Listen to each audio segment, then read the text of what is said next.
Ada sebuah permainan yang disebut roulette bajak laut. Dalam permainan ini, para pemain bergiliran menusukkan pedang kecil ke dalam drum kayu tempat seorang bajak laut mainan terperangkap.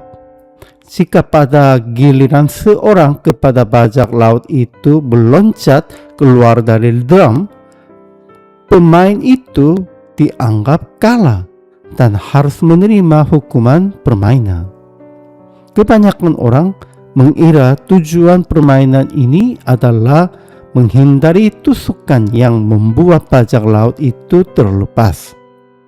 Namun, konon pencipta permainan tersebut menjelaskan dalam petunjuk aslinya bahwa pemenang sebenarnya adalah orang yang berhasil membebaskan bajak laut yang terperangkap di dalam drum.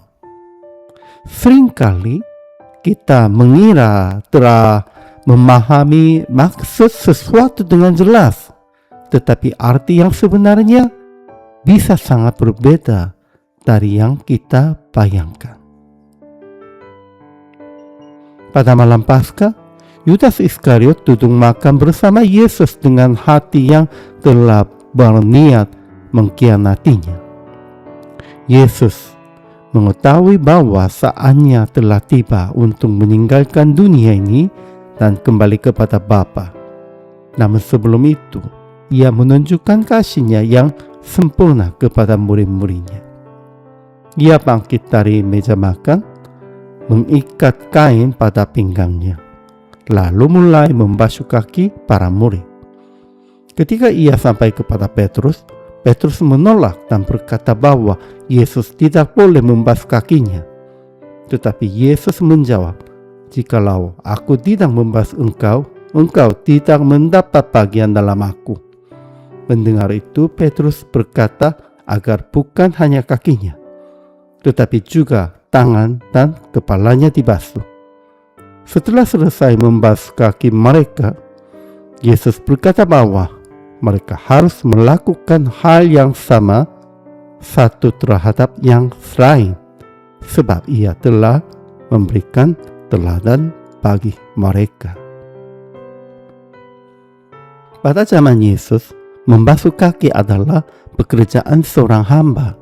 Orang yang datang dari perjalanan biasanya memiliki kaki yang kotor oleh debu jalannya, sehingga seorang pelayan rumah akan membasuh kaki tamu yang datang. Namun di sini Yesus sang guru justru mengambil tempat seorang hamba. Dengan tindakan itu, ia menunjukkan kasihnya yang setia kepada murid-muridnya, bukan hanya melalui perkataan, tetapi melalui tindakan kerendahan hati dan pelayanan. Pembasuhan kaki itu menjadi tanda kasih yang melayani dan merendahkan diri bagi orang-orang yang dikasihinya. Namun seringkali bagian ini ditafsirkan terutama sebagai lambang pembersihan dosa. Ketika Petrus berkata, "Basuhlah juga tangan dan kepalaku," Yesus menjawab, "Barang siapa telah mandi, ia tidak usah membasuh diri lagi selain kakinya."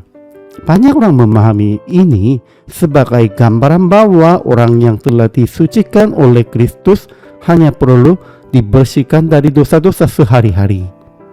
Namun inti utama peristiwa ini sebenarnya adalah kasih yang melayani.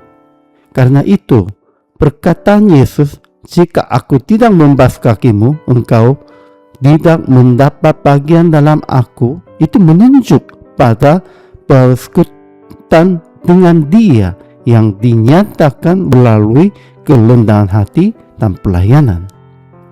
Murid-muridnya dipanggil untuk mengikuti teladannya, mengasihi dan melayani satu sama lain dengan rendah hati. Dengan demikian, setelah kita disucikan oleh kasih karunia Kristus melalui salibnya, kita dipanggil untuk hidup dalam cara yang sama. Hidup yang merendahkan diri, saling melayani, dan saling mengasihi sampai